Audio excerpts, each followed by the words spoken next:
Boa noite a todos os presentes. Sejam bem-vindos ao nosso evento Aposentadoria como Causa de Extinção do Contrato de Trabalho, promovido pelo Grupo de Estudos GEDTRAB, da Faculdade de Direito de Ribeirão Preto, da Universidade de São Paulo. Eu agradeço aos nossos palestrantes, Dr. Luciano Martinez e ao Dr. Rodrigo Monteiro Pessoa, pela disponibilidade em compartilhar o conhecimento que possuem sobre o direito do trabalho e previdência social. Matéria estas que, muito embora possuam disposições próprias, são interrelacionadas, não sendo tarefa simples discorrer sobre ambas com tamanha propriedade. Então, aos nossos palestrantes, nosso muito obrigada. Agora, eu passo a uma síntese do notável currículo dos nossos palestrantes.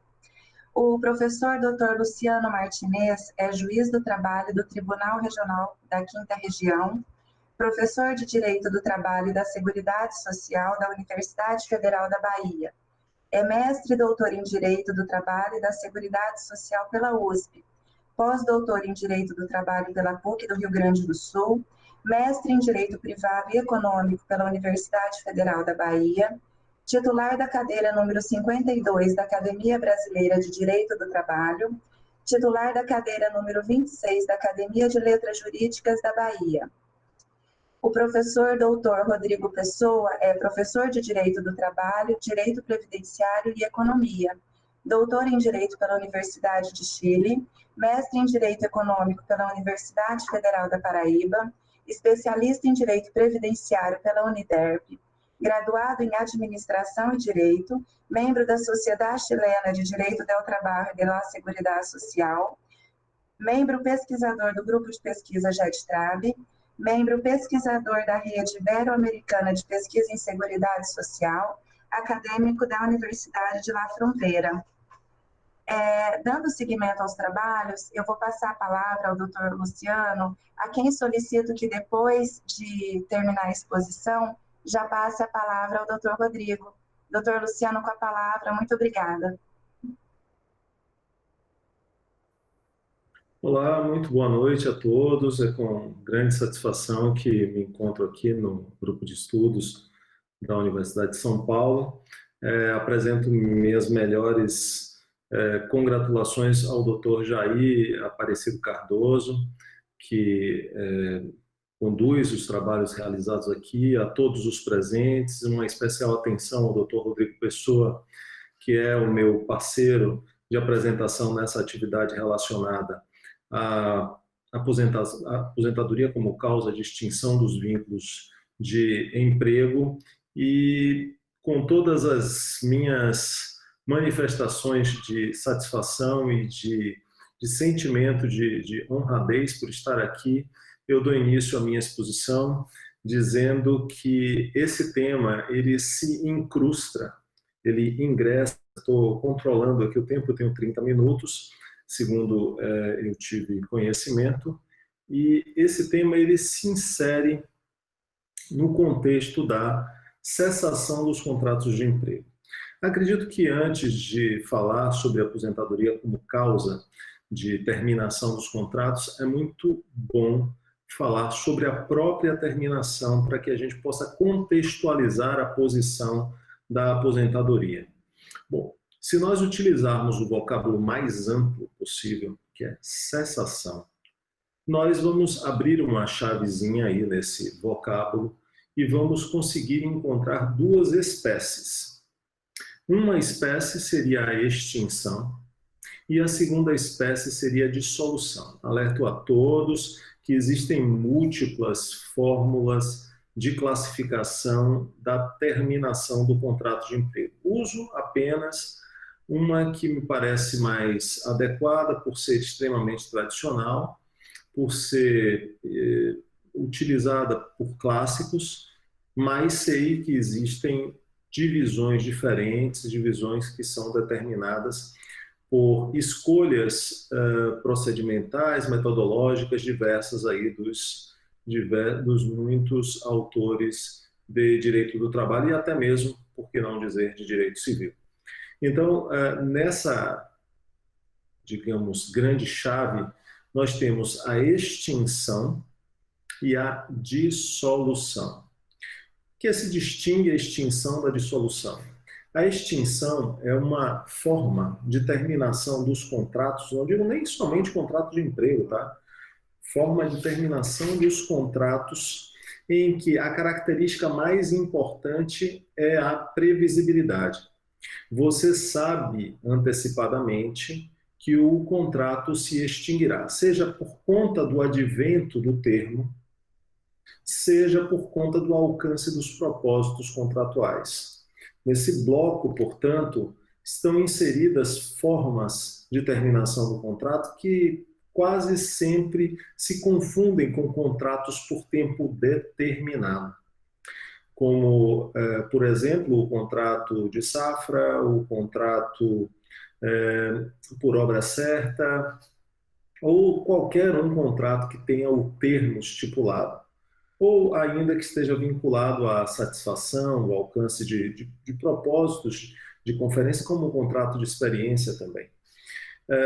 Do outro lado, nós temos a dissolução, que, bem pelo contrário, ela se caracteriza pela surpresa, ela se caracteriza pela evidência de uma circunstância que surpreendeu algum dos demandantes ou que foi fruto de uma decisão conjunta deles em algumas circunstâncias, mas não era algo planejado, era algo que aconteceu, que ocorreu. E aí a gente divide esse lado que a gente chama de dissolução em 4 espécies, acerca das quais eu não vou trabalhar, mas sim com a extinção, para onde volto daqui a alguns minutinhos. Então, aqui no campo da dissolução, nós abrimos uma nova chavezinha e dizemos que a dissolução ela vai se dividir, ou ela vai se multipartir, né, em 4 pedaços, ou 4 novas faixas. A gente tem a resilição, a resolução, a rescisão em sentido estrito e a revogação. Já adianto que no âmbito do direito do trabalho, a revogação não estudamos muito frequentemente, salvo se associado a algum outro contrato. Porque quando nós falamos de revogação, sempre é associada à ideia de contratos a título gratuito. Então, eu revogo um mandato, eu revogo uma situação em que eu tenha escolhido alguém para ser depositário, mas eu não revogo um contrato de emprego, porque a revogação é própria de contratos a título gratuito e o contrato de emprego é oneroso. E nesse bloco tem a resilição, iniciativa de um dos sujeitos, através de um instrumento que a gente está muito acostumado, que é o aviso prévio, ou dos 2 sujeitos em conjunto. Agora, no direito do trabalho, agora que eu me refiro desde 2017 para cá, nós temos muito claramente, né, no artigo 484 da CLT, a resilição por distrato, e temos também a resolução por inexecução faltosa ou por inexecução motivada por situações que não foram da vontade dos sujeitos, mas que elas tiveram uma potência muito grande. Nesse conjunto, eu coloco entre as causas voluntárias ou vontade dos sujeitos, culpa do empregado, culpa do empregador, culpa recíproca, e na parte relacionada às inexecuções sem a intenção dos sujeitos, a força maior, caso fortuito, o fato do príncipe, que foi muito mencionado aí nos últimos tempos, e também a morte, evidentemente. E, por fim, a situação correspondente à rescisão, que é quando o contrato termina por conta da existência de uma nulidade. Um exemplo, em um dos tantos municípios aqui do Brasil, a gente pode imaginar que um prefeito ele ingressa e vê que outros tantos de administrações passadas tinham contratado servidores públicos, nem seriam servidores, porque eles não passaram por concurso, tinha contratado pessoas sem concurso público e essas pessoas então tiveram, por ordem do prefeito, decretada a rescisão do contrato. Bom, muito claramente temos essas 2 espécies e lá na parte correspondente ao bloco superior, que eu tinha deixado de lado, mas que vou retomar, temos a extinção. Voltando à extinção, eu digo aqui que ela tradicionalmente está conectada a contratos por tempo determinado, porque o contrato é um esgotamento do contrato. Ele se exaure pelo alcance dos seus propósitos contratuais ou até mesmo se exaure em decorrência do atingimento da data limite. Entretanto, existem exceções que são criadas pela própria norma. E uma dessas exceções, ou uma dessas discussões que sempre estiveram presentes, tanto na doutrina quanto na jurisprudência, diz respeito à aposentadoria. Aí o que se questiona, ou o que se questionou sempre, voltamos a questionar mais uma vez, a aposentadoria extingue o contrato de emprego? A terminologia é exatamente esta. Ela leva o contrato de emprego ao esgotamento, a ponto de ele ser rompido, a ponto de ele cessar. Então, essa primeira pergunta, ela é presente na nossa vida de uma forma muito clara desde 1997, quando nós tivemos a publicação da Lei 9.528, de 10 de dezembro de 1997. Me recordo muito claramente dessa legislação. Eu iniciei as minhas atividades, porque eu já trabalho no Tribunal do Trabalho desde antes como servidor, fui secretário de audiências, mas eu tomei posse, fiz o concurso, tomei posse como magistrado no dia 10 de julho de 1995, ou seja, há 25 anos atrás. Eu até comemorei esses dias aí os meus 25 anos, as bodas de prata da magistratura. E me lembro que logo que iniciei na magistratura, pouco tempo depois, lá em 10 de dezembro de 1997, estávamos nos deparando com os parágrafos 1º e 2º do artigo 453 da CLT, que na sua redação da época, eu vejo aqui, previa exatamente algo que hoje nós voltamos a nos deparar no direito brasileiro. À época, a norma era apenas de caráter infraconstitucional e o texto previa exatamente que haveria aposentadoria espontânea de empregados, havendo aposentadoria espontânea de empregados das empresas públicas e sociedades de economia mista, seria permitida a sua readmissão, né, desde que atendidos os requisitos do artigo 37, ou seja, se eles quisessem voltar a estar na empresa pública ou na sociedade de economia mista, da qual eles se destacaram por conta da extinção do contrato motivada pela aposentadoria, eles só poderiam fazer mediante um novo concurso público.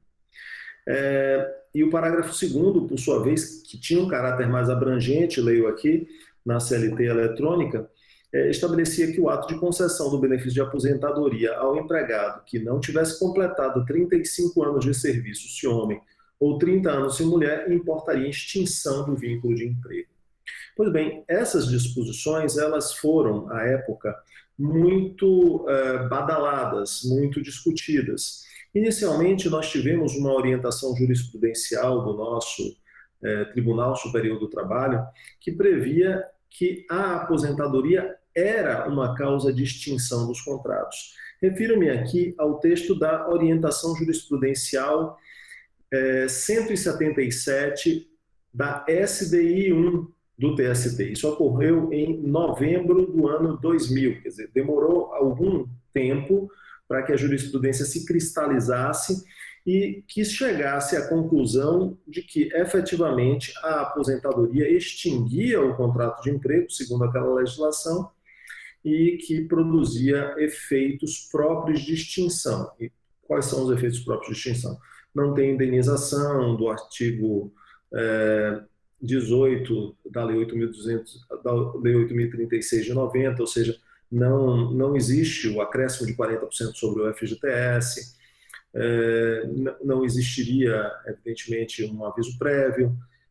Esses efeitos próprios da extinção foram mantidos no entendimento jurisprudencial durante muito tempo, até que, em 30/10/2006, foi cancelada essa OJ de número 177. O fato aconteceu em 25/10/2006 e foi publicado em 30/10/2006. Quer dizer, mantivemos aí 6 anos um debate sobre extingue, não extingue, extingue, não extingue, e essa posição do TST foi muito definida, muito claramente estabelecida por conta do posicionamento tomado pelo Supremo Tribunal Federal. Sim, senhoras e senhores, o Supremo Tribunal Federal manifestou-se nos termos da ADI 1770 do Distrito Federal, no sentido de que efetivamente não seria possível a extinção do contrato de emprego naquela circunstância prevista no artigo 453 por mim mencionado, aqueles dispositivos, porque ele criava uma situação de terminação, né, do contrato de emprego sem que tivesse uma previsão de uma indenização compensatória para tanto. Enfim, assim como num primeiro momento nós falávamos que a aposentadoria extinguia o contrato de emprego, em pouco tempo depois estávamos nós na magistratura a dizer exatamente o contrário. Inclusive a leitura contrastiva das duas súmulas, das duas orientações jurisprudenciais, da orientação jurisprudencial 177 da SDI 1 do TST e da 361 da SDI 1 do TST, nos fazia ver que estávamos dizendo coisas diametralmente opostas àquelas que nós antes afirmávamos e dizíamos, como se fosse uma música que, quando na minha infância eu falava atirei o pau no gato, e depois minhas filhas hoje falam não atire o pau no gato porque ele é nosso amigo. Então houve uma verdadeira mudança do texto para que a gente começasse a dizer a aposentadoria não extingue o contrato de emprego, aquele que é voluntariamente aposentado, hoje falamos voluntariamente aposentados, mas na época dizíamos aquele que é espontaneamente aposentado, aquele que não é coactamente aposentado, aquele que pede aposentadoria porque cumpriu o tempo de contribuição ou a idade, quando tínhamos alternadas essas possibilidades, ele pode se manter no contrato de emprego. Escrevi até um trabalho chamado A Aposentadoria Volta ao Trabalho, para analisar os direitos trabalhistas e previdenciários daquele que, embora aposentado, resolveu permanecer no serviço ou a ele voltar. Mas esse que permanece no serviço não tem o seu contrato de emprego extinto. O contrato é mantido incólume. Aí o que se pergunta, continuou assim? Bom, tivemos uma novidade durante essa trajetória. E a novidade veio através da emenda constitucional número 103 de 2019. Ou seja, depois de 2006, nós voltamos a enfrentar novamente esse tema, só que agora dentro de uma norma de extrato constitucional. Vale dizer, estávamos vendo diante dos nossos olhos uma disposição normativa que previa a possibilidade de extinção do contrato de emprego por conta de aposentadoria. E que norma é essa? É uma novidade, né? Não é uma novidade, digamos, de ontem, mas pode até se dizer que é uma novidade bem fresca ainda, porque durante a pandemia não se discutiu tanto sobre a reforma da Previdência. A reforma da Previdência foi eclipsada pela pandemia do coronavírus. Então, muito se falou sobre as medidas de urgência, sobre o direito de trabalho de emergência, e, consequentemente, o assunto ficou eclipsado. Mas eu aqui restauro a lembrança de todos.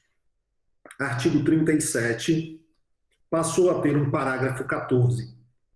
E o texto do parágrafo 14 é o seguinte: a aposentadoria concedida com a utilização de tempo de contribuição decorrente de cargo, emprego ou função pública, inclusive do regime geral da Previdência Social, acarretará o rompimento do vínculo que gerou o referido tempo de contribuição. Está muito claro. Eu aqui aproveito até para fazer referência, eu escrevi uma obra exatamente sobre a reforma da Previdência, foi reforma da Previdência. Entendo que mudou, analisando artigo por artigo, inciso por inciso, a linha por a linha desse dispositivo, desse texto, desse diploma. E o que eu posso chamar a atenção nessa disposição aqui é que ela restaurou toda aquela discussão que a gente tinha antes. Só que ela se aplica, o universo, o espectro dessa atividade de acarretar o rompimento do vínculo automaticamente, ela tem efetivamente uma relação com aqueles que estejam nas empresas estatais. É uma forma de o governo economizar, digamos assim, de administração pública ter uma economia dos seus já alquebrados recursos dentro do regime geral da Previdência Social. Por que essa lógica? Porque antes o indivíduo estava trabalhando numa empresa estatal, né, e recebia, que a empresa estatal pertence totalmente à administração pública, ou ela tem uma grande parte do capital na administração pública. Então, a administração pública estaria pagando para ele por ele estar realizando atividade e ainda estaria desembolsando os valores correspondentes à aposentadoria dele no regime geral da Previdência Social, se fosse o caso. Porque no regime próprio a gente já sabe, né? No regime próprio, quem é servidor público, e se aposenta, sai do serviço público, não continua nele. Se desliga instantaneamente. Mas essa regra não estava clara dentro do âmbito das empresas estatais e ficou muito clara, ficou claramente definida diante dessa circunstância. Um detalhe que chamou muito a atenção foi o detalhe correspondente à dicção de um verbo, o verbo conceder.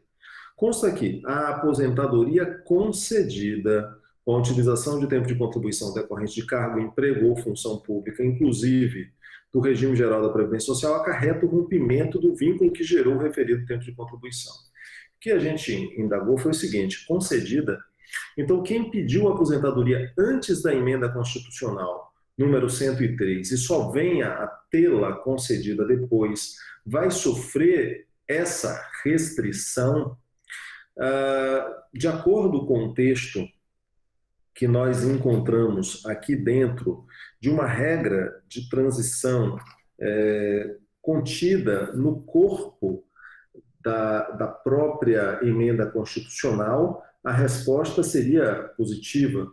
Mas, se nós analisarmos a lógica, não se pode apenar ninguém pelo atraso da própria administração pública no oferecimento desses direitos. Refiro-me aqui ao dispositivo que trata dessa situação, especificamente num artigo da própria emenda constitucional, que é o artigo de número 6.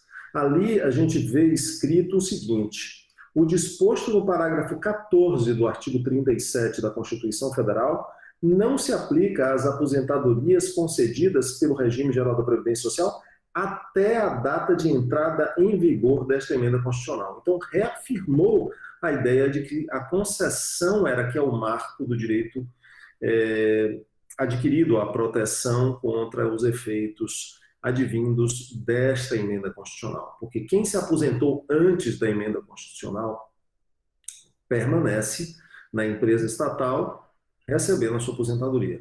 Mas quem se aposentou depois dela, ou seja, quem teve a aposentadoria concedida depois da emenda constitucional, sofre esses efeitos. Só que não me parece aceitável que exista uma violência oponível a quem pediu antes. Então, assim, a princípio, o meu entendimento é de que, se alguém pediu antes e somente veio a ter deferido depois, deve-se aplicar a regra da entrada do requerimento e até mesmo da situação de tornar controvertida a situação.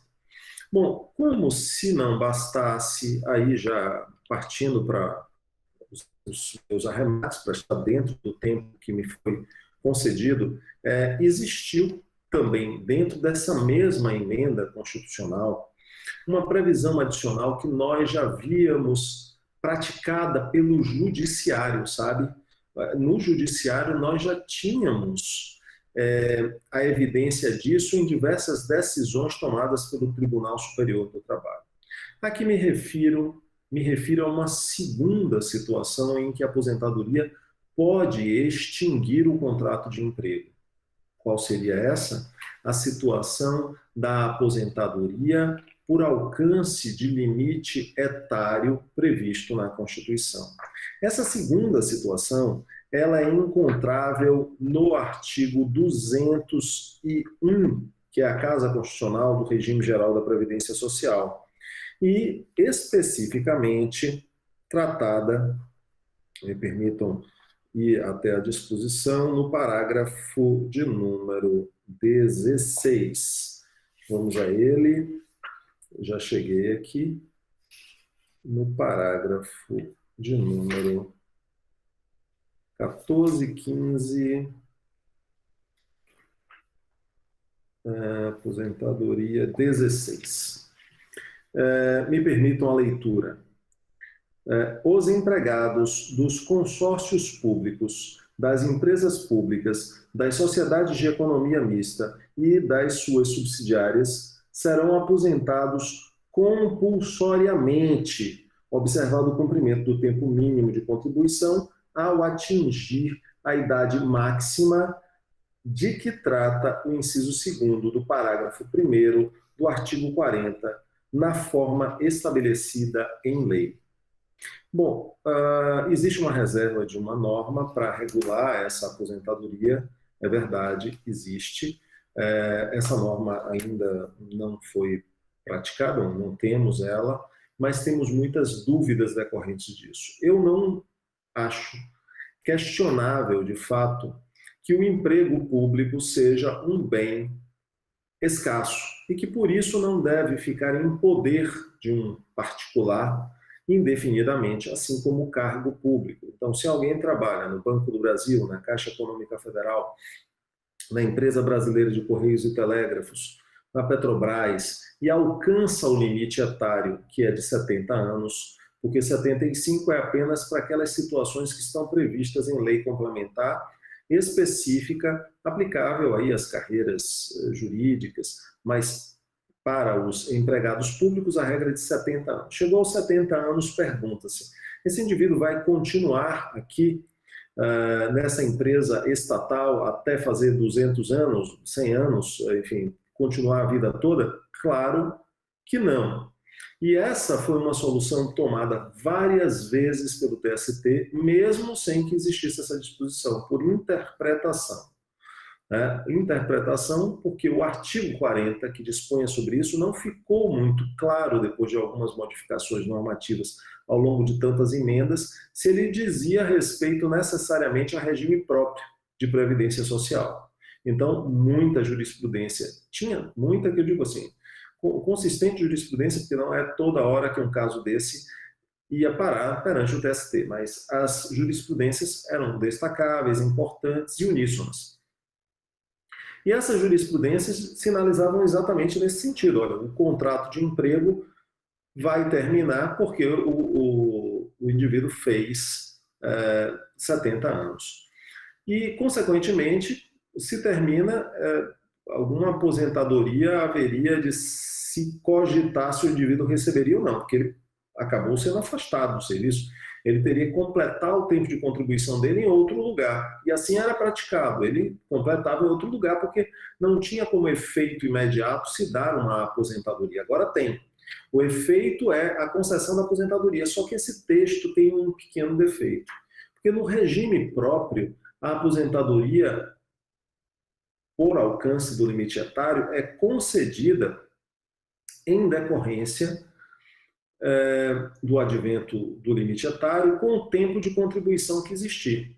Aqui não. Aqui existe uma referência à observação de cumprimento de um tempo mínimo de contribuição, que, de acordo com a dicção de uma regra geral, seria 20 anos de contribuição para os homens, né? Então, se não tiver isso, como é que esse indivíduo se aposentaria?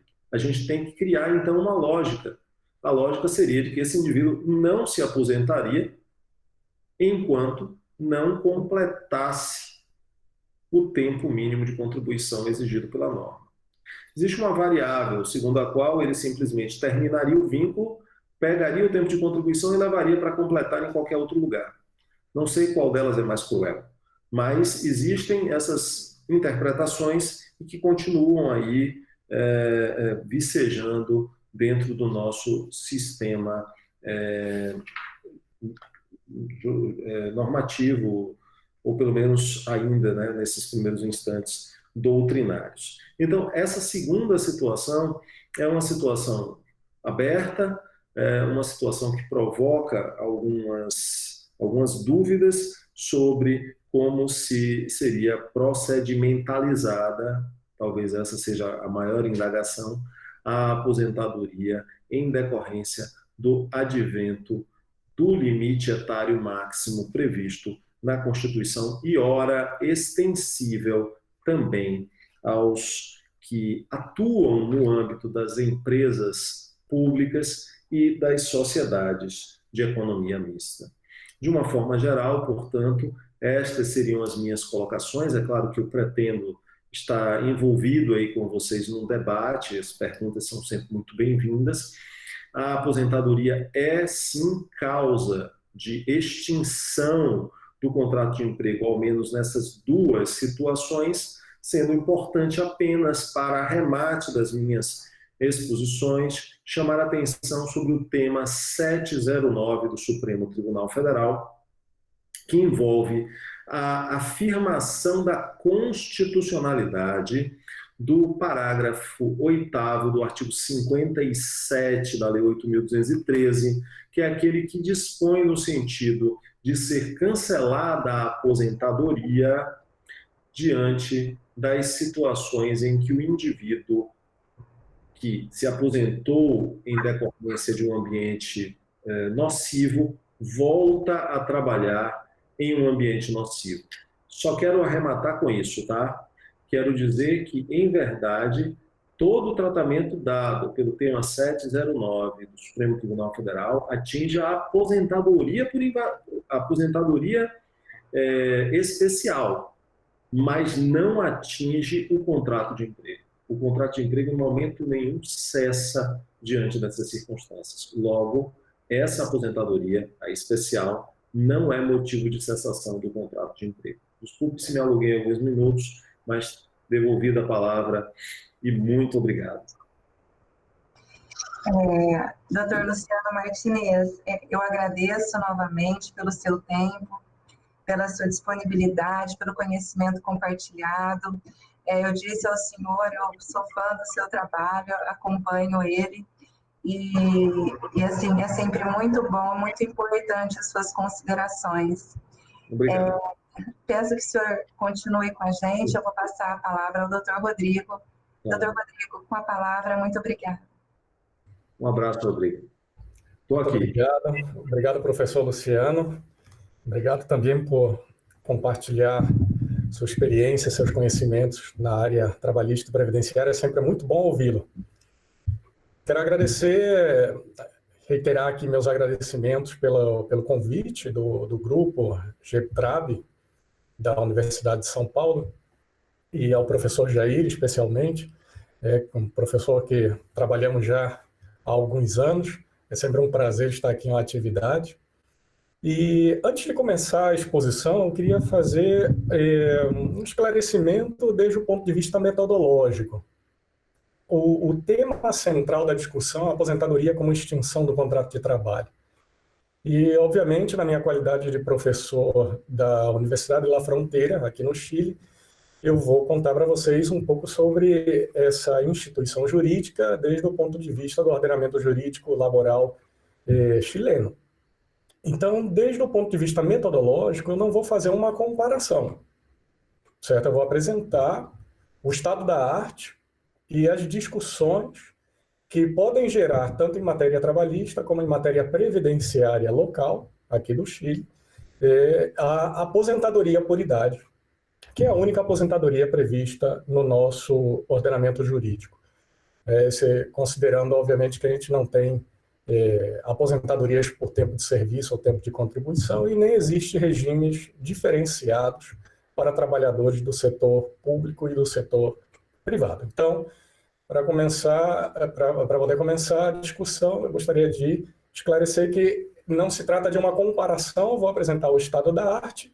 É um desafio, porque é muito mais fácil para todos vocês poderem compreender toda a contextualização e a discussão jurisprudencial e doutrinária da aposentadoria como extinção do contrato de trabalho no contexto brasileiro, com a apresentação já muito clara do professor Luciano, porque vocês conhecem toda essa realidade, conhecem tanto a estrutura da ordem pública laboral do Brasil e conhecem também a estrutura do regime previdenciário.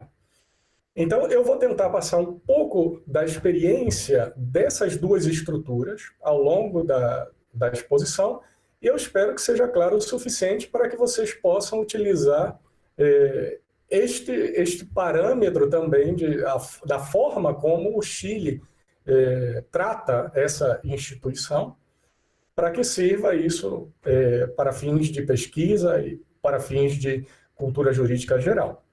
Então, peço licença a vocês que eu vou apresentar os slides. Eu sempre gosto de me guiar muito mais por aqui do que simplesmente conversar, porque eu sou um pouco disperso. Então, gente, vamos conversar sobre aposentadoria como causa de extinção do contrato de trabalho no Chile. E eu dividia essa apresentação em 4 aspectos gerais. Eu quero contextualizar um pouco, e na realidade, o tema central da conversa da gente aqui hoje, ela não vai ter maiores divergências doutrinárias e jurisprudenciais, ao contrário do que o professor Luciano explicou no caso brasileiro. A gente vai tratar um pouco sobre o tema da estabilidade no emprego, que está previsto dentro do Código do Trabalho, é o título 5 do livro 1 do nosso Código do Trabalho, para poder chegar a uma conclusão de qual é o sistema de demissões que a gente tem dentro do contexto chileno. Algumas consequências trabalhistas para aquele trabalhador que já atingiu a idade de aposentadoria, que no caso dos homens 65 anos, das mulheres 60 anos, e querem continuar trabalhando. O que acontece também laboralmente se eles desejam colocar um fim nessa relação de emprego, e quais seriam algumas consequências previdenciárias, e aí eu vou aproveitar para tecer algumas considerações com respeito aos trabalhadores, aos funcionários públicos. Aqui no Chile, que tem um regime contratual um pouco diferenciado. Na realidade, existem 3 tipos de contrato bastante diferentes no nosso regime público, apesar de que não existe nenhuma preocupação com um regime previdenciário diferenciado, porque o regime de capitalização individual administrado pelas administradoras de fundo de pensão é o único regime existente. Finalmente, nós concluímos com alguns pontos principais dessa discussão, também ficando aberto ao debate. Então, vamos começar um pouco sobre uma contextualização, alguns aspectos relevantes, e vai ser um pouco chocante, porque, como eu havia dito antes, talvez o tema central da discussão ele podia terminar aqui diretamente neste primeiro slide. Porque no nosso direito laboral chileno não existe, e nem nunca existiu, causa de término do contrato de trabalho associada à aposentadoria voluntária. A gente vai verificar que existiam algumas liberalidades concedidas por alguma causa no Código de 1985, que ele foi reformado e esteve em vigência até o ano de 2003, quando aí teve um decreto que ele compilou todas as informações e outras leis laborais, fazendo um novo Código do Trabalho. Aqui a gente teve o primeiro Código de Trabalho em 1931, depois um em 1985, esse atual vigente agora é de 2003, mas também já bastante reformado. A aposentadoria, ela não é uma causa de término do contrato de trabalho, porque a aposentadoria aqui é encarada somente como este direito subjetivo, essa lógica de colocar uma pessoa em uma posição jurídica de exigir, nesse caso do Estado, como devedor desse direito público subjetivo, que cumpriu esse trabalhador, os requisitos de idade exigidos pela legislação previdenciária do Chile, ele simplesmente solicita, obtém livremente a pensão que seria devida pelo sistema de capitalização individual, só que isso sem qualquer consequência laboral direta associada pelo fato de que o trabalhador tenha pedido, então, a sua aposentadoria. Se o empregador ou o trabalhador, eles desejam colocar um fim nesta relação de emprego, as consequências disso vão ter que ser analisadas caso a caso, dependendo de qual é a causa utilizada para terminar o contrato de trabalho dentro daquelas que estão previstas no nosso Código do Trabalho, no nosso sistema de pseudo-estabilidade laboral. Essas cláusulas, a gente vai conversar um pouquinho mais sobre isso adiante, ela goza de uma indisponibilidade tipológica, não existe a possibilidade de que as partes possam criar novas causas de término do contrato de trabalho e, da mesma forma, tampouco, de nenhuma outra forma, elas poderiam extinguir essas cláusulas, ainda que isso fosse mais benéfico para o trabalhador. Então, por exemplo, eu não posso colocar em uma negociação coletiva, nem um contrato individual, que ignoramos a presença, a existência das causas de término do contrato de trabalho previstos no Código do Trabalho, garantindo assim indenizações a todo evento. Existe uma indisponibilidade, eu nem posso suprimir e nem posso criar novas causas de término do contrato de trabalho. E, obviamente, às vezes sempre sai uma palavra, cabeça pensando em espanhol. Se nós vamos no Código do Trabalho e vamos buscar as causas de término do contrato de trabalho, que estão nos artigos 159, 160 e 161, não vamos encontrar nenhuma causa associada ao término do contrato de trabalho com aposentadoria voluntária.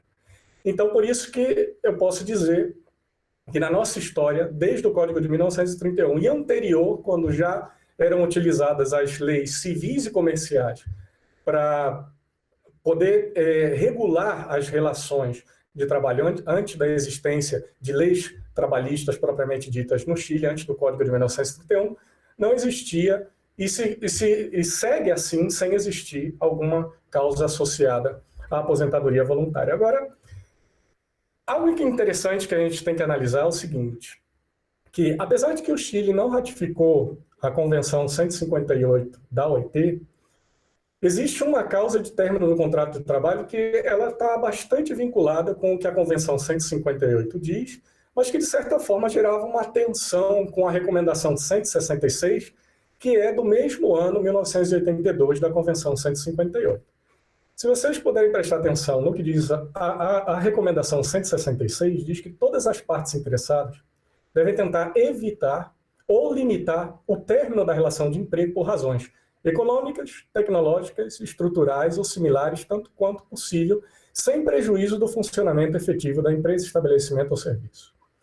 No caso da Convenção 158, um trabalhador não deverá ser despedido sem que exista um motivo válido de despedimento relacionado com a aptidão ou com o comportamento do trabalhador ou baseado nas necessidades de funcionamento da empresa, estabelecimento ou serviço. Então, essas diretrizes da Convenção 158, elas então são compatíveis com a forma como o Chile encara o caso da aposentadoria voluntária e o segmento do contrato de trabalho, porque não se enquadram nessas hipóteses que a Convenção 158, apesar de que o Chile não ratificou, isso é fonte material do direito do trabalho para o Chile, certo? E a tensão que gerou com a recomendação número 166 é que em 1994, o decreto com força de lei 1, que era o nosso Código do Trabalho, no artigo 161 dizia que o empregador ele podia rescindir o contrato de trabalho, invocando como causa a necessidade da empresa, estabelecimento ou serviço,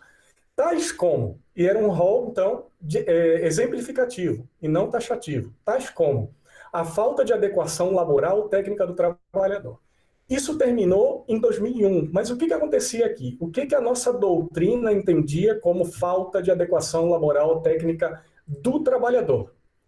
A nossa doutrina entendia, e a jurisprudência acompanhava, dizendo que inadequação técnico-laboral era a incapacidade do trabalhador de se adaptar às mudanças ou inovações tecnológicas que a empresa, estabelecimento ou serviço possa enfrentar, ou a incapacidade, falta de habilidade, insuficiência ou desconhecimento do ofício para o qual foi contratado. Então, o que acarretava esta interpretação do artigo 161 do Código do Trabalho?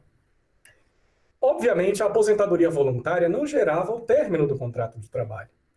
Mas, por esse tipo aberto, que era previsto como causa de término do contrato de trabalho no artigo 161, com uma inadequação técnica e laboral, o empregador ele podia perfeitamente dizer que o trabalhador em idade avançada já não tinha uma adequação esperada para o desenvolvimento do seu trabalho dentro do estabelecimento ou serviço e podia, então, colocar um fim neste contrato de trabalho por uma causa prevista no Código do Trabalho.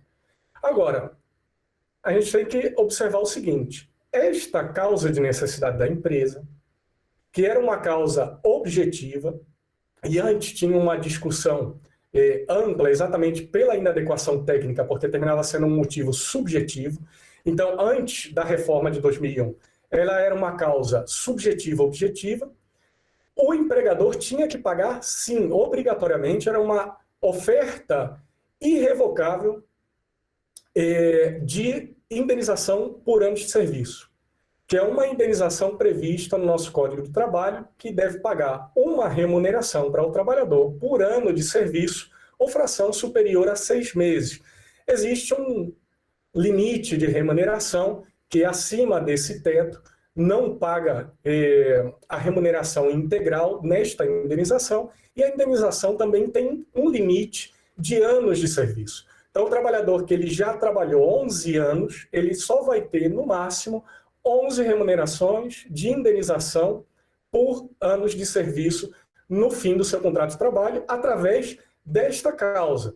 Porque todas aquelas que estão previstas, a gente vai ver quais são, no 159 do Código do Trabalho, não dão direito à indenização, e, obviamente, as que estão no 160, que são as causas disciplinárias de término do contrato de trabalho, também não ensejam o pago de indenização por anos de serviço. Então, apesar de que, chegando à idade avançada, neste ponto, antes da reforma de 2001, quando extinguiu essa possibilidade da necessidade da empresa utilizar inadequação técnica ou laboral, o empregador poderia colocar um término no contrato de trabalho, considerando que este trabalhador em idade avançada já não podia desenvolver o esperado pelo estabelecimento ou serviço de uma forma satisfatória, tinha que pagar uma indenização por anos de serviço. E aí a gente tem que, e sempre é indagado aqui pela doutrina trabalhista no Chile, se o fato de que o Código do Trabalho inaugura um título chamado Estabilidade no Emprego, esse objetivo realmente ele é alcançado no nosso direito trabalhista. Bom, não é diferente do Brasil. O Chile considera o direito do trabalho um ramo do direito privado. O nosso contrato do trabalho tem todas essas características: a continuidade, a onerosidade, comutatividade, bilateralidade, e também um contrato personalíssimo com respeito ao empregado, um contrato de tratos sucessivos. As obrigações derivadas da relação de trabalho vão se renovando sucessivamente no tempo.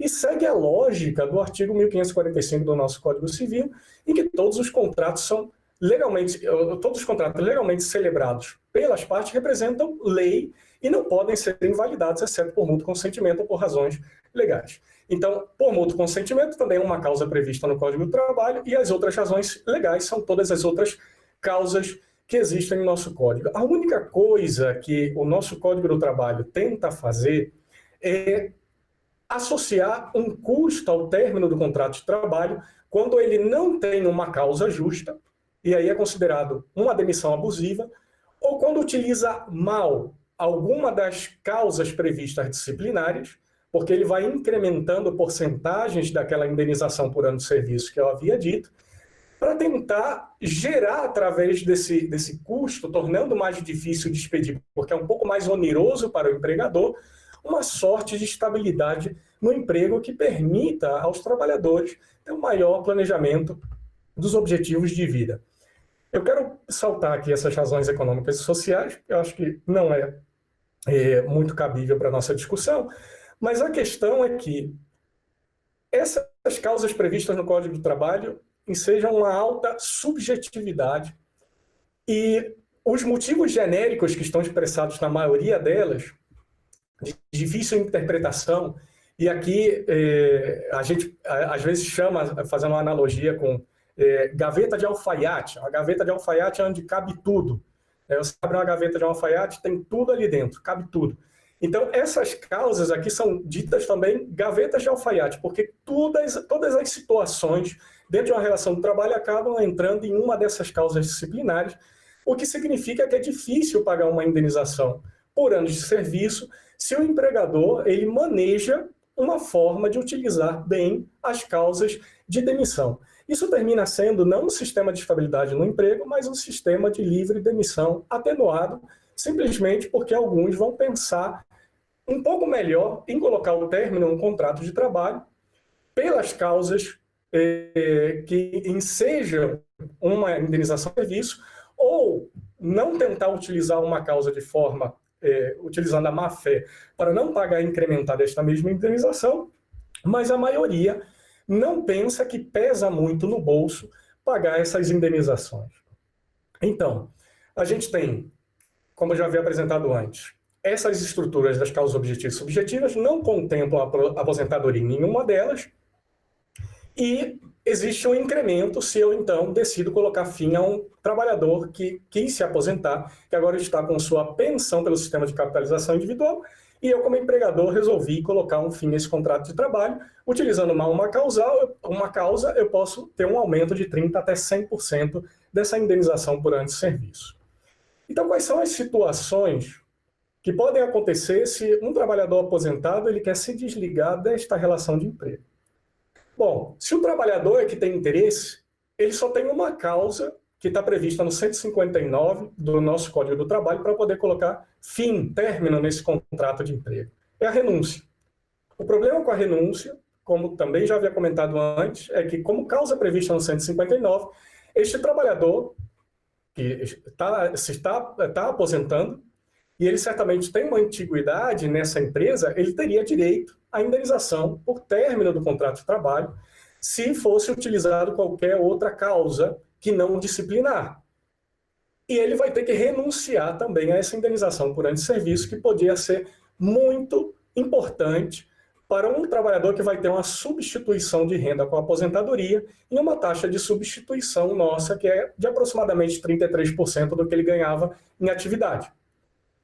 Existe também outra causa, que é o mútuo acordo. Essa é uma causa subjetiva. Ambas as partes vão ter que expressar a sua vontade de colocar término nesta relação de emprego e vão chegar a algum acordo sobre o que passaria, então, o que aconteceria com essa indenização por tempo de serviço.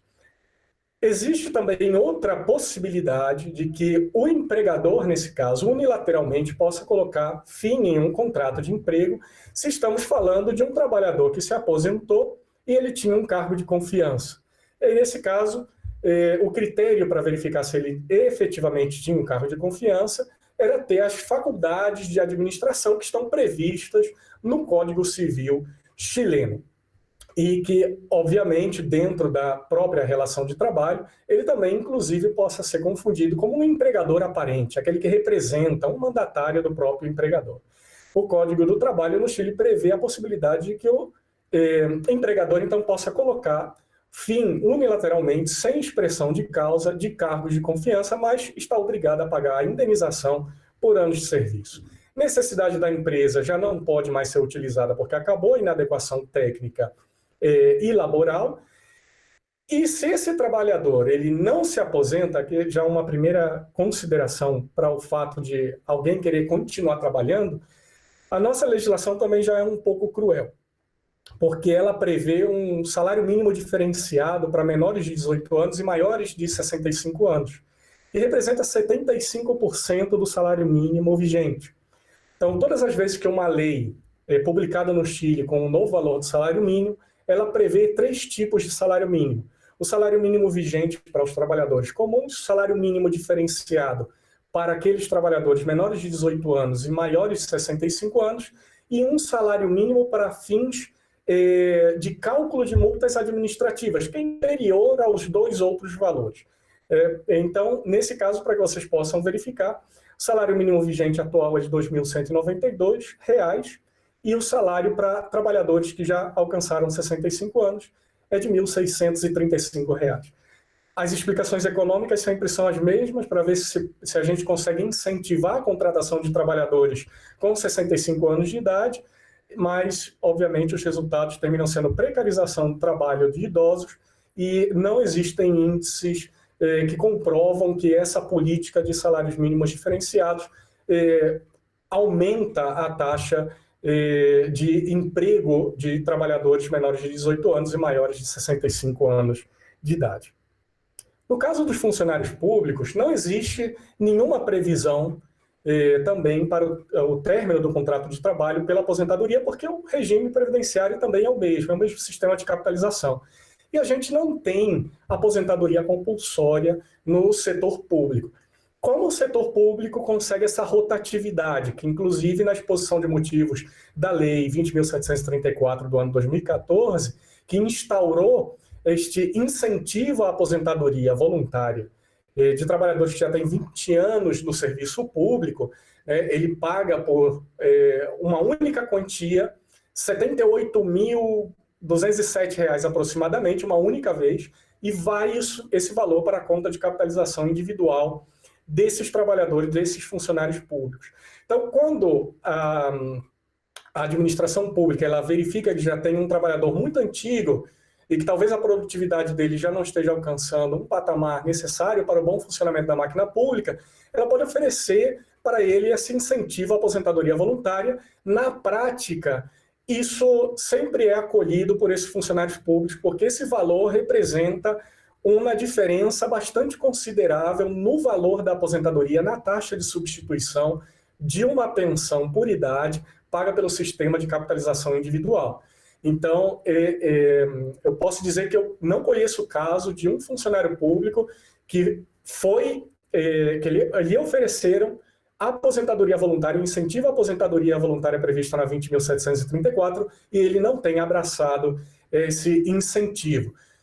A administração pública obriga, nesse caso, que esses trabalhadores eles saiam do seu regime contratual, obviamente, que pode ser um trabalhador de planta hierárquica, como eles chamam aqueles que têm cargo em propriedade, são aqueles que superam o concurso público. Ele pode estar também a um regime de contrata, que é como eles chamam aqui, aquele limbo jurídico entre o Estatuto Administrativo e o Código do Trabalho, porque ele não tem proteção nem de um nem de outro. É muito comum o uso dessa contrata na administração pública, e existem os trabalhadores honorários, que sempre ficam vinculados ao regime previdenciário como se fossem trabalhadores autônomos. Então, eles têm acesso a benefícios muito inferiores e, geralmente, a gente sabe que os trabalhadores autônomos, isso aqui na prática também é efetivo, eles não contribuem muito para, não fazem os recolhimentos para o regime previdenciário como deveria. Então, outras consequências previdenciárias também para trabalhadores que alcançaram esses 65 anos, que alcançaram a idade de aposentadoria. Primeiro, a gente tem que verificar que se ele quiser continuar trabalhando, o trabalhador ou trabalhadora que já tem a idade para se aposentar, no caso as mulheres com 60 anos e os homens com 65, eles já não vão ter mais direito à aposentadoria por invalidez. A aposentadoria por invalidez, que é custeada pelo empregador, e ele vai também para a conta de capitalização individual desses trabalhadores, ela está previsto no pilar contributivo do nosso regime de capitalização individual. E a própria lei, ela diz que um dos requisitos para que a pessoa possa ter direito a uma aposentadoria por invalidez é não ter completado a idade para aposentadoria por idade. Porque se ele, por exemplo, sofre um acidente de trabalho tendo idade para se aposentar por idade, inclusive o próprio sistema recomenda que ele acolha a sua aposentadoria por idade, que é muito mais benéfica do que seria uma aposentadoria por invalidez para este trabalhador ou trabalhadora. E uma reforma importante no ano de 2008, com a Lei 20.255, é que, no caso, as mulheres que se aposentam um pouco mais cedo, aos 60 anos de idade, elas podem continuar tendo direito à aposentadoria por invalidez, dos 60 aos 65. Então, 65 anos, para não ter direito à aposentadoria por invalidez, é a idade para homens e também para mulheres. Outras consequências previdenciárias é que um trabalhador ou trabalhadora que alcançou a idade para a aposentadoria por idade do regime contributivo já estão isentos do recolhimento de 10% da sua remuneração, que vão ser destinados às suas contas de capitalização individuais. Eles podem continuar contribuindo a essas contas de capitalização individual? Podem, mas agora como contribuintes voluntários. Nesse caso, para que vocês tenham uma ideia, a figura do contribuinte voluntário no sistema de capitalização individual chileno é uma figura que não é muito antiga. Ela veio com a mesma lei 20.255 no ano 2008. Antes disso, esses trabalhadores que já tinham idade para se aposentar e queriam continuar trabalhando porque não extingue o contrato de trabalho, a aposentadoria voluntária, eles não estão obrigados a se aposentar, poderiam continuar trabalhando, mas eles não poderiam contribuir mais para o regime e estavam isentos dessa contribuição previdenciária. E somente para reforçar, no nosso sistema de capitalização, o custeio do sistema de capitalização para a aposentadoria do pilar contributivo é unipartite, somente o trabalhador coloca 10% da sua remuneração. O empregador ele não paga absolutamente nada em cima da remuneração para esse regime de capitalização individual e o Estado só entra nesta participação através de pensões solidárias ou aportes para completar o valor de algumas pensões que são muito baixas no nosso sistema. Conclusões.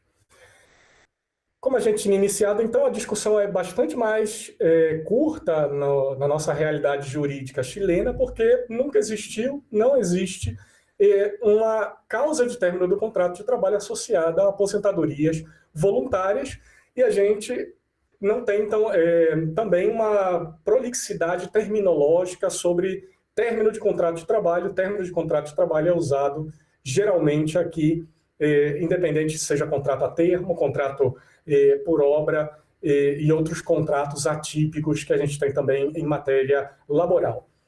Apesar de que a gente não ratificou a Convenção 158 da OIT, o Chile seguiu algumas determinações dessa convenção, principalmente com a primeira configuração da causa de término do contrato de trabalho e necessidade da empresa, que é através da inadequação laboral ou da aptidão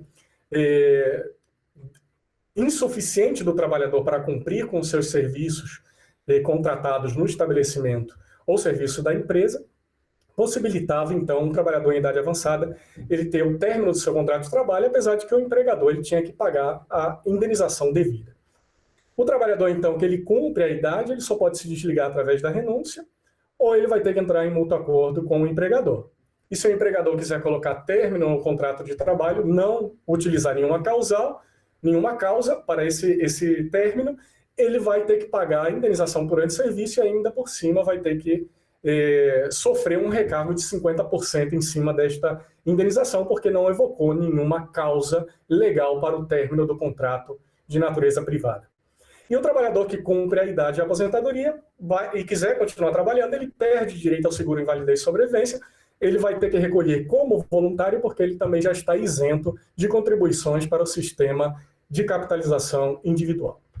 Bom, isso era tudo que eu tinha para expor. Não sei se ficou muito claro. Fico aqui também aberto a algumas perguntas sobre isso. No final, eu posso passar para vocês esses slides. Eu sempre coloco a bibliografia utilizada, que pode ser utilizada em algum momento. Obrigado.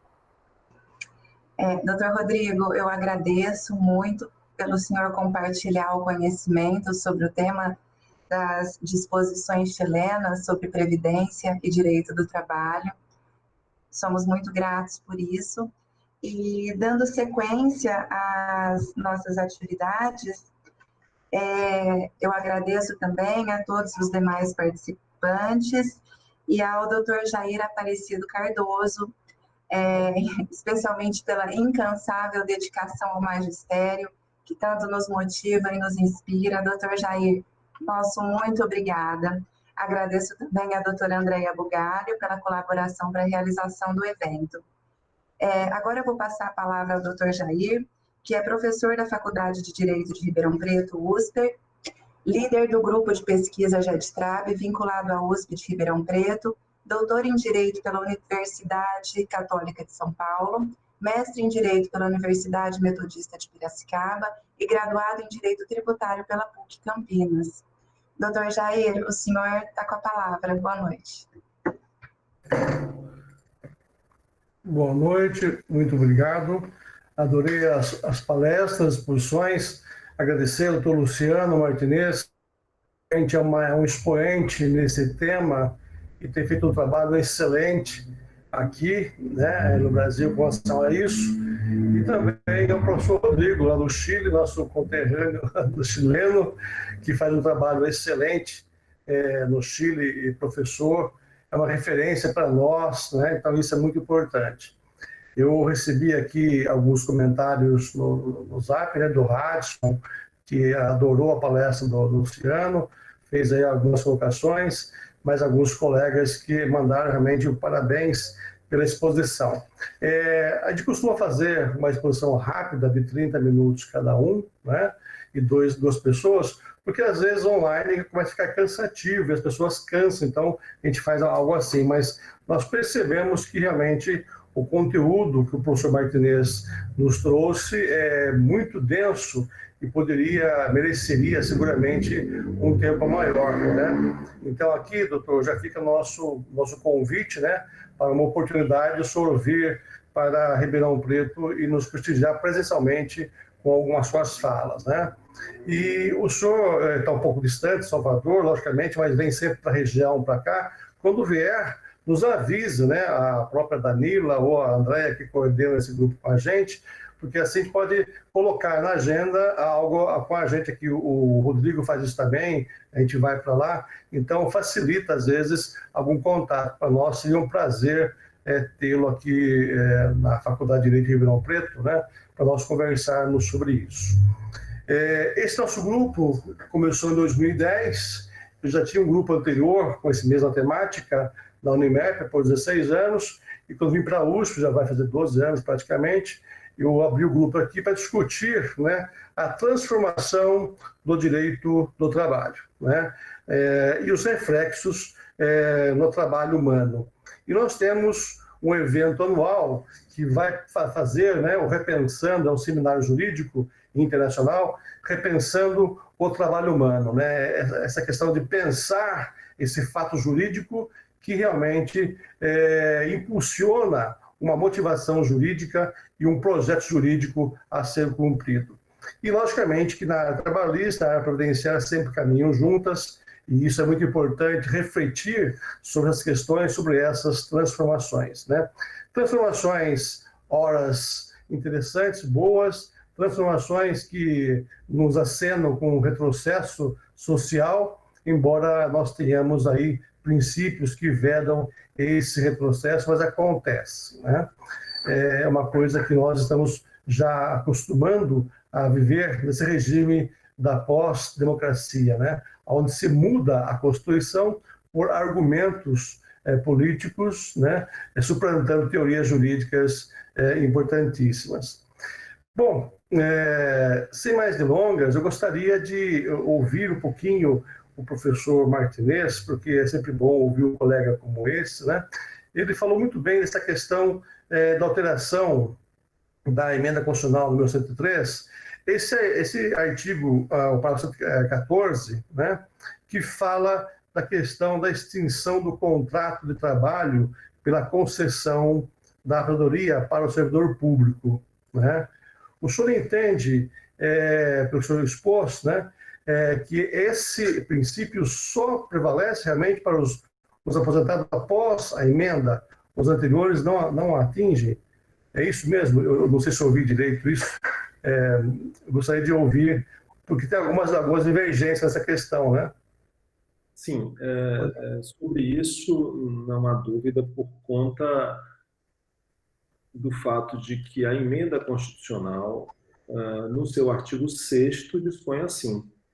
Ela menciona, e eu faço a leitura aqui do artigo 6º agora, ela menciona que ela dá salvaguarda a todos aqueles que, antes da sua existência, tiveram já as aposentadorias concedidas. A discussão é mais sobre a palavra concedida, porque acaba envolvendo uma discussão relacionada àqueles que pediram a aposentadoria antes da emenda e somente tiveram ela concedida depois.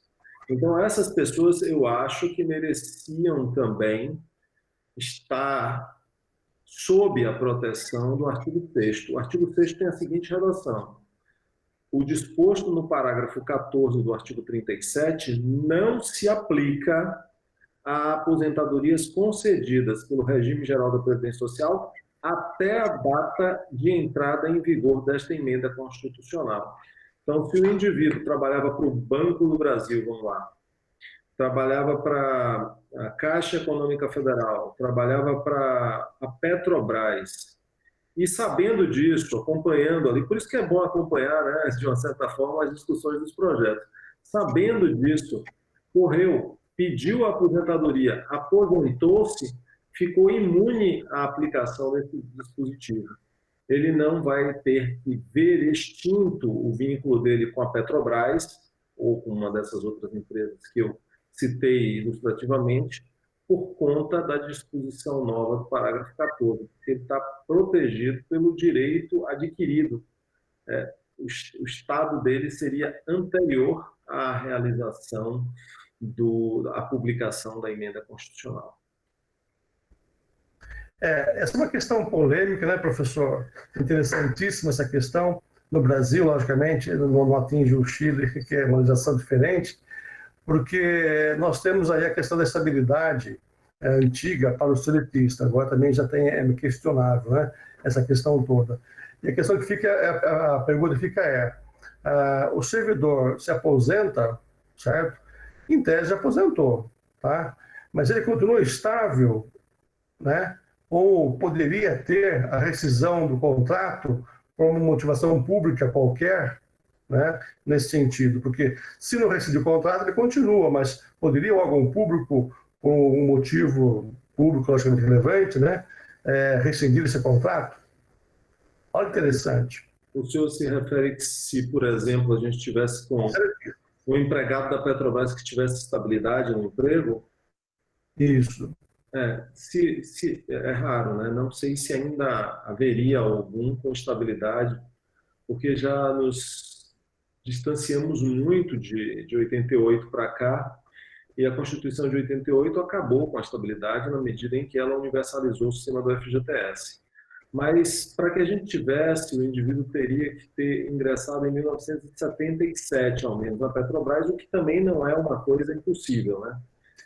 Esse indivíduo, ele, evidentemente, chegando ao limite etário, o contrato seria extinto, apesar da aposentadoria, porque apesar da estabilidade, perdão.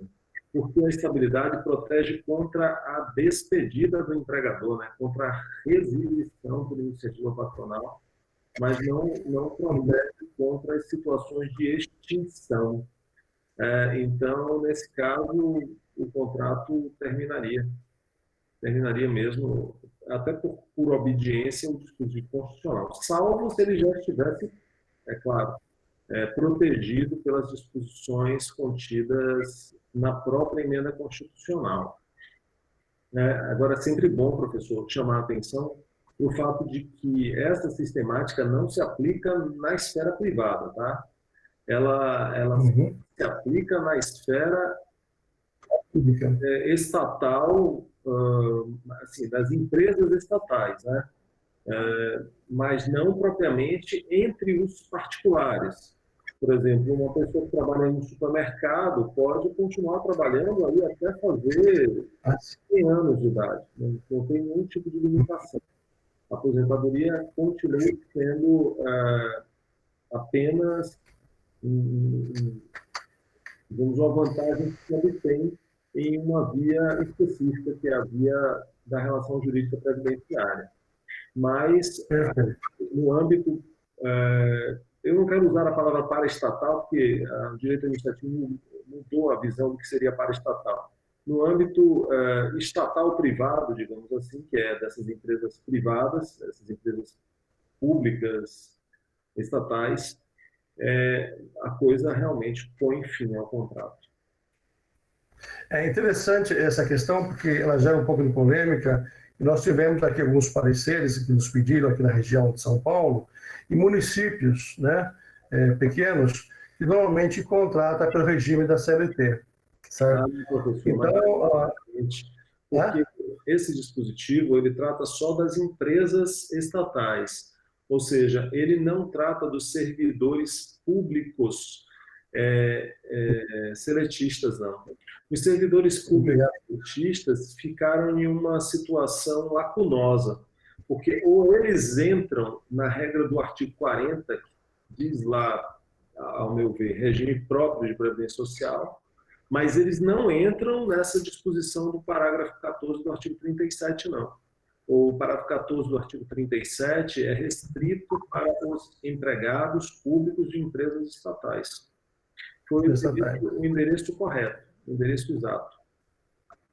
Perfeito. Interessante essa visão, porque é importante afirmar esses pontos aí, né?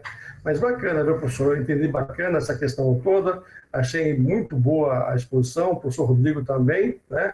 Eu não sei se a Danila tem alguma pergunta, alguém tem uma pergunta para fazer aos professores? Eu digo logo que eu adoro perguntas, tá? Eu acho as perguntas aquilo que eu mais ganho em qualquer tipo de atividade. Ajuda a fazer algumas questões aí, né? Perfeito. Tem pergunta boa ótima, pergunta. boa para a gente. Bom, eu tenho sempre várias perguntas, né? Fico até envergonhada, porque eu sempre penso em várias questões. A princípio, eu penso no princípio da continuidade da relação de emprego.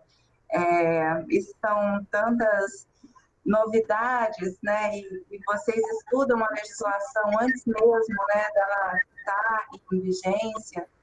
Então, é bem complexa, né? Toda a estrutura, como existe essa conjunção do direito do trabalho com o direito previdenciário.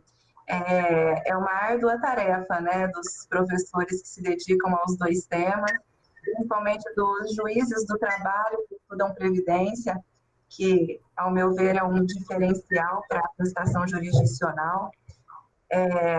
Na verdade, é um agradecimento mais do que uma pergunta. Fiquei com várias dúvidas, preciso estudar sobre elas. Mandarei as perguntas para os senhores via Instagram. E é isso, doutor Jair. Perfeito. Bom, então nós estamos aí com 1 hora e 50 1 hora e 20 nesse trabalho. Eu agradeço aos professores Luciano Martinez, ao professor Rodrigo, e não ter mais pergunta, abri a oportunidade de mandar pergunta pelo Instagram para o professor Martinez e o professor Rodrigo, né?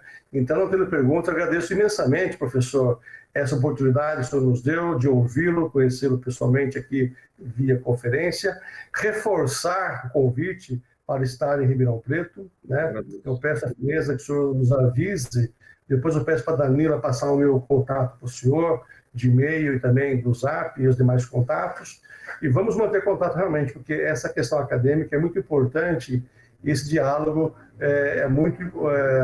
rende bastante para nós, profissionais, e para os alunos que nos acompanham. Agradeço de coração a sua participação. Eu também, professor, agradeço. Só queria falar mais 2 palavras finais.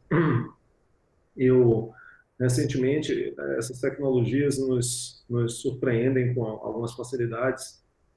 Eu até não conhecia, criei há poucos dias atrás um canal no Telegram, que é um grupo de estudos também. Eu tenho procurado utilizar aí as habilidades, digamos assim, de organização do grupo de estudos, mas é um grupo de estudos bem interessante. Quem tiver interesse em conhecer, lá no Telegram, Luciano Martinez 10, que é igualzinho ao meu Instagram, né? @Luciano Martinez 10. A gente pode discutir pelo Instagram e vocês recebem materiais lá pelo grupo de estudos do Telegram. Aí eu tenho feito lá algumas atividades, é bem interessante, é uma temática diversa, talvez de alguns conhecida, mas de mim não era. Eu conhecia aí há uns poucos dias atrás e achei interessante, estou usando. Quem quiser, estou lá. Perfeito. Obrigado. Rodrigo? Reiterar meus agradecimentos, professor. É sempre uma honra participar aqui entre amigos e é uma honra dividir um painel com o professor Luciano Martinez. Sempre é um agrado enorme. Peço desculpa por alguns deslizes aqui no meu portunhol, porque a gente já está no segundo semestre, a cabeça cansada, a gente pensando em 2 idiomas, sendo que o que eu uso 90% do dia é espanhol, às vezes a gente dá uma escorregada, então vocês me desculpem aí por alguns deslizes nesse sentido. Mas também sou bastante assíduo a redes sociais. Na realidade, eu comecei a usar o Instagram graças ao professor Luciano Martinez, que me convidou para fazer uma live, e como eu não utilizava muito aqui no Chile, não é uma das redes mais usadas, mas pela proximidade também com os amigos aí no Brasil, passei a usar o Instagram, e nos slides que eu compartilhei com vocês por e-mail, estão todos os meus canais para a gente poder conversar, interagir por lá. Estou sempre presente aí, também sempre acompanhando o trabalho do professor Martinez nas redes sociais. Muito obrigado de novo, foi uma honra e é sempre um prazer estar aqui entre amigos, viu? Obrigado também. Danila, então eu te devolvo a palavra para o encerramento. Eu renovo os agradecimentos aos nossos palestrantes, a todos os presentes, ao Dr. Hudson. Agradeço mais uma vez ao Dr. Jair, à doutora Andréia, pela realização do evento, para que todos nós, para que toda a comunidade jurídica possa ter um conhecimento mais profundo e efetivo sobre os temas, né? Eu peço só licença para avisar a todos que no dia 16 de julho, às 10 horas, pela plataforma da faculdade, e também vai ser transmitido pelo YouTube, a gente tem a palestra Desigualdade Digital nas Relações de Trabalho, com o Dr. Guilherme Feliciano, João Batista e Marco Aurélio Galdurós Filho. Então, eu convido a todos os palestrantes e a todos os presentes para que possam assistir também a palestra dos colegas. Então, eu encerro agradecendo profundamente a presença de todos, agradecendo a presença dos palestrantes. Então, uma boa noite. Muito obrigada.